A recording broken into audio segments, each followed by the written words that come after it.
Are you ready to break free from the doubts and limits holding you back?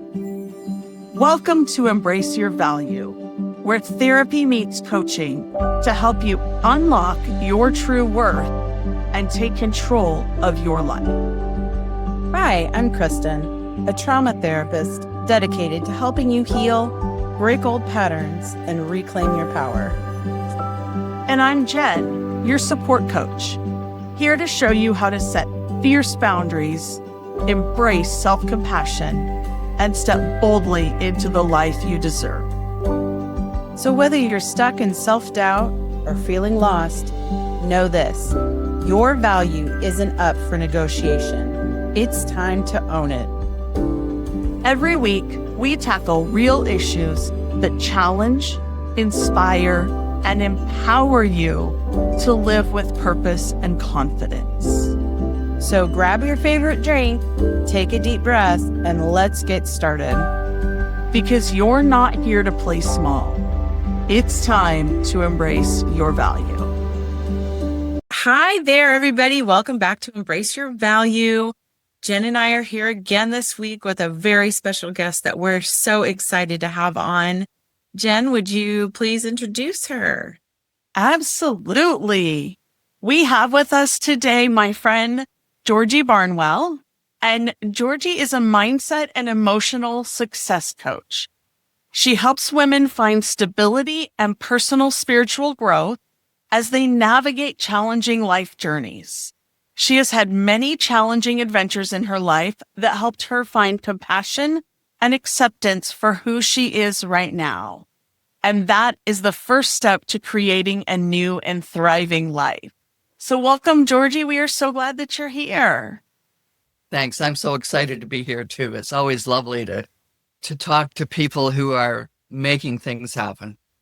Absolutely.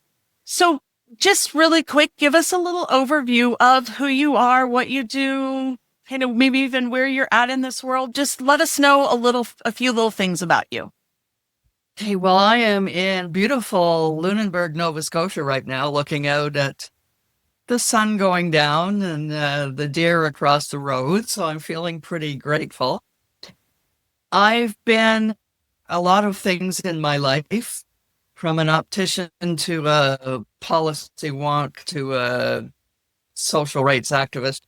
And I finally decided what I wanted to do, and I grew up, which is good, because I finally retired from the big day job about 7 years ago. And I had always been studying. Like many of us, I always felt like I was broken and needed to be fixed. And so every new course I would take was going to make me that much more perfect and acceptable.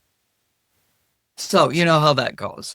I studied a lot of nutrition because I have lost and gained the same 50 pounds a few times, thinking that, oh, well, if I know what to eat, then I will be perfect.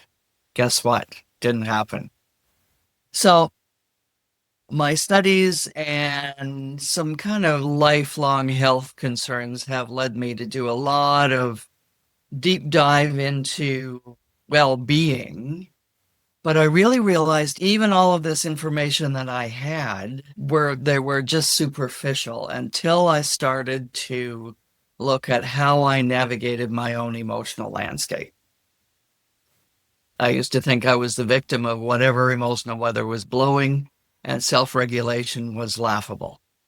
So enter conscious emotional freedom techniques and energy psychology, and hey, I think I figured out how this can help me. That's my short story. I love that. Yes, absolutely. And I know Kristen is nodding in agreement because she does a lot of that with her clients too. Absolutely. Yeah. And so I heard emotional freedom. That's a good one. I like that. Can you tell us your experience with that? Yes. Well, emotional freedom techniques, or EFT tapping, has been around for about a little over 30 years now, I think. And it was first developed as an exposure technique, and it was used in therapy and coaching for really specific traumatic experiences. And it helps clear the brain of the triggers. but it has evolved a lot over the last time. We're learning new ways to use it, and it can be used anywhere from food cravings to public speaking, sports performance, and PTSD. It can be used to take apart reactive patterns and behaviors, addictions. I use it a lot with people in tapping into a new relationship with food. And those are really specific self-growth avenues that we can use this for, among others. At the other end of the spectrum, I invite clients first to do some tapping exercises that are much simpler, little micro adjustments throughout the day. And those are what really builds capacity and safety in the nervous system. And when you have that, then you can move forward. Yes, I absolutely agree. I have done some EFT myself. My functional medicine doctor loves EFT and she uses it with us with patients for like cravings and stuff like that. Can be used for behavior modification. I think it's cool. I haven't done a lot of studying on it and I probably should do some more.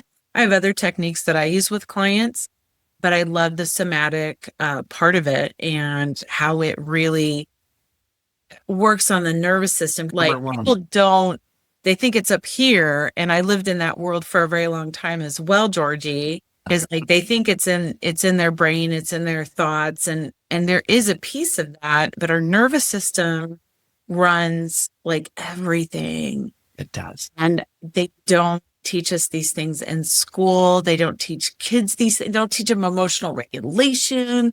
They don't teach them about their nervous system. So I love that you're speaking to people about this. That's awesome. Absolutely. And the one thing, I mean, I just got done running a couple of rounds of Mel Robbins' new book, The Let Them Theory book studies. And I don't know if either one of you have read it or any of our listeners have read it, but she talks about how we don't teach our kids how to regulate emotions, or we weren't taught. And so when we as adults get upset about things, it's like an 8-year-old having a temper tantrum. So when my ladies come in with things, I'm like, see, there's your let them theory. They're having an 8-year-old temper tantrum. Let them have it. You be you and be the adult. And you just do what you need to do. And so that's just a little plug for Mel. Wasn't trying to do that, but that fit in perfectly because that's exactly what I thought of was they're having an 8-year-old temper tantrum. Yeah. And when you're with someone that is having an 8-year-old temper tantrum, you can do your own self-regulation using a lot of the energy psychology techniques that I use. And then you can speak to them from a completely different place. You don't get sucked into that dynamic. Yes, because people work off of we're reacting to them, they then react to us and back and forth. And like you said, it's about this one thing I teach clients is parents of kids. They're like, oh, my kid's always so dysregulated. And I'm like, well, are you dysregulated? Because if you're dysregulated, your kids are going to be dysregulated.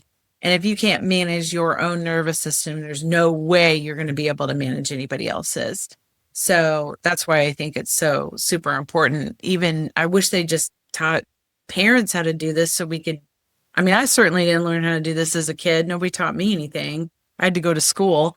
If we could just take a whole generation and teach them this, like the world could be different very, very quickly. Yeah, I think it's starting. I've been working with an organization called Peaceful Heart in Sweden. And they've developed some first aid for stress and trauma techniques that are very quick and to the point. And I've been doing some trainings in those. I'll be doing another series of trainings coming up in the fall. And they're really quick ways. They can be used with kids. They can be used with people who don't speak the same language. They just speak to the moment and safety in the nervous system, and bang, you've got a different experience. So one of the things that you told us you really wanted to talk about today was just having a positive mindset. And so, we've talked a lot about it on this podcast at different times and different things, but we would love to hear your take on it and, why you feel like it's so important, what people get out of it. Just come at it from your angle because we'd love to hear it. I've worked with a lot of women who are intent on having a positive mindset. And they are so intent on that positive mindset that they're gritting their teeth to get it. And so what's going on there? They are ignoring what's going on with them. They're ignoring the truth of the moment and shoving down all of the emotions that they feel are not acceptable. And that, of course, gets stored in the body, and then that contributes to all kinds of things that we don't want to happen. So a positive mindset really is a reflection of the state of your nervous system. We know that if we're in our parasympathetic rest, digest, social engagement system, that we can connect to other people. We do have a positive mindset. We can feel calm. We can feel engaged. We feel confident that we can actually solve problems that come up rather than, a sympathetic or defensive nervous system state is I can't, or I got to fight this. A positive mindset reflects a happy nervous system where they understand what the possibilities are. And so you are naturally going to have positive thoughts and attitudes if your nervous system is balanced. But what do you do with all of the stuff that you can't sweep under the rug? What's the truth of the moment? The truth of the moment might be anger. It might be overwhelm. So the tools that I teach help clients to use their awareness of the truth in the moment, do some tapping, havening, or some other exercises, have the nervous system process that.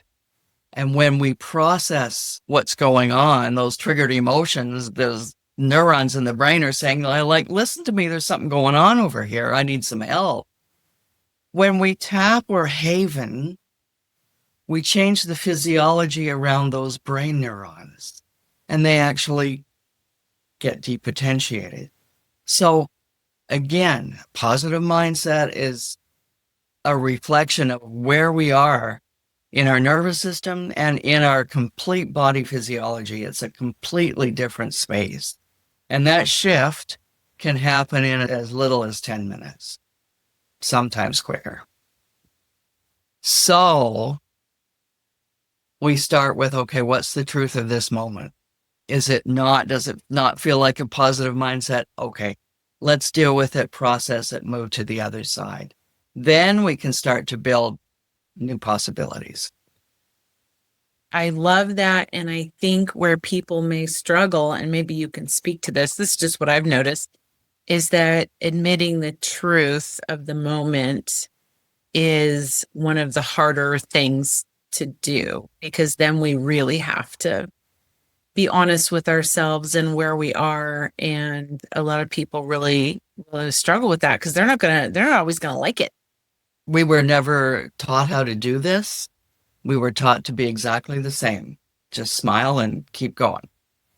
And so I invite people to do this in very small steps. And certainly I don't do too much targeted, EFT problem solving until clients have the capacity to regulate the upset of, say, the neighbor is outside at 6 a.m. with the lawnmower. What am I going to do with that now? So the truth of that moment is like, I might want to bop that guy in the nose. I might want to yell at him. So how can we manage that? So let's do, 5 or 10 minutes of tapping, process that anger, and then where are you now? What are your possibilities? When we can navigate the ups and downs of life, just a basic day, there are ups and downs. When we can start to navigate that, then it's safer for us. And if we have a feeling of safety, if our nervous system knows what that feels like, we can work with it to kind of expand its capacity to deal with the bigger stuff. Like, how do I say no to my mother-in-law? Saying no is a big one for a lot of the women I work with. And we usually sneak up on it. say no to someone who doesn't matter so much first and get some practice. But as we take these little steps, then our nervous system starts to trust us, and it knows that we can start to deal with the bigger stuff. And so I don't jump into really big stuff until I know clients are able to just navigate. Oh, yeah, okay, I got through that. Okay, I got through that. Okay, I'm starting to get some confidence, and yeah. You really can't jump into the big stuff until, it has to be those small micro steps that we take. And we talk a lot about that. And we talk a lot about micro habits, and I like habit stacking and all of that, but just those small steps. And I'm always telling clients, your step is too big. We've got to back up because you're not getting it. You're falling. And I came here to catch you, but we've got to back it up and take some smaller steps. And so they always resist it. But once they realize that it's what we have to do, then they're like, oh, I see it now. But it's really such a struggle sometimes to get them to that point where, because they want to take these big steps. They want to see this big progress. Yeah, I think we have to do that a couple of times before we notice that we're on our head again. And yeah, it's the way it goes because we are, again, conditioned to make the big, perfect steps. You find compassion for yourself. And how do you find your limits? How do you find what's possible? What's possible for me this week? I do a lot of work with addiction, and sometimes it's what's possible for me in this minute. How can I just make the next right decision? Exactly. And just do one thing at a time so that, you can, like you said, you can build on those positive choices. And the more positive choices you make, then the more that you can make, because you do start feeling safe in your nervous system, in your gut, right? In your intuition and your instinct. And when you start feeling safe in that, then you can make better choices because you're out of the fight or flight part of your brain and you're into the frontal lobe, which is our decision making and executive functioning. Exactly. Yeah. And it works so much better. When we're in parasympathetic, we've got 30% more blood in our thinking brain. I love that. Going through all these things really helped you. And you mentioned it just a minute ago too, but really helped you find the self-love and the compassion for yourself. Will you just expand on that a little bit and give us a little voice around that? Yeah. So, we are all probably brought up to judge ourselves if we do something that's not successful. And so we have this little judgy person giving ourselves hell, and the self-judgment and the self-hatred and the, oh my God. So then this kind of builds a whole knot of limiting and judging beliefs that we have. And one of the things that I found really helpful about learning about the nervous system was, how we learn these beliefs at an unconscious level in very early life. So we have all of these behavior patterns that reflect who we think we have to be safe and accepted. And so all of these little patterns show up throughout life until we can recognize them. But learning about the nervous system and what happens when we're in fight or flight continually, when we've experienced trauma, and how we're wired and why that impacts the way we behave, it made me say, wow, okay, so that's the wiring. That's not me being a terrible person. And so then that, again, navigating where I am in my nervous system today and noticing how I reacted with that neighbor and his lawnmower. Wow, okay. All right. I can see that I was just a little bit overstressed and I kind of blew at him. All right. I can apologize to the neighbor, but I can also hold myself in more compassion and also have some intentional choices. Okay. Maybe if I don't let myself get so stressed out, I'm not going to blow my top. Maybe I can find an easier way to navigate this when I understand how my nervous system works and how I can support it. So it's not like it's an excuse, but makes you understand what's going on and then what you can do about it. I felt it to be quite empowering, and my science geek always wants to learn how things work. So that was fun too. And it's not an excuse. I tell clients all the time, if you don't evaluate how things went, you're not going to know what you want to do differently next time. And so as opposed to saying what was good and what was bad, I always tell them what went well and what could I have done better? Where could I change it for next time? And having that prepared really helps us to do better next time. And then the same process, then you evaluate that. And what would you like to change? It's really just a practice you get into. And this is how you continue to grow in your life. Just on your own, just in little bits and ways. This is how you grow. This is how you become the person that you really desire to become. Maybe you feel like you're already there. Great. But for those that always want to do better and want more, this is a really great method to do that. And I love it. Yeah, I'm just in love with this work and so glad to be working with so many women who are making such vibrant and creative changes in their lives. Yeah, that's beautiful. Kristen, anything else to add or ask? No, I'm just going to nod and smile along with Georgie because we're on exactly the same wavelength. That's why I knew this was a good fit. Hey, Georgie, anything else you want to bring in? I think this is pretty good. We've had a good conversation for now, and I'm going to be offering a free resource and also some upcoming programs that could be very helpful. I do some programming. First of all, I mentioned the first aid for stress and trauma trainings. I'll be doing those. It's a lovely little package of techniques that you can use with yourself, with your family, with your workplace. I'm also offering a certification program if you want to take it up a notch and get some experience in using it. And then for those who just want to work for themselves, I'm doing some From Surviving to Thriving summer camps and short retreats to kind of give you the foundation, and then going to do some group coaching moving forward, how people can say, now that we've got these foundational skills, okay, let's make it happen. So that's what's coming up over the winter season for me, and I'm really excited. So tell our listeners, and this will all be linked in the show notes, but tell our listeners where they can find you. Okay.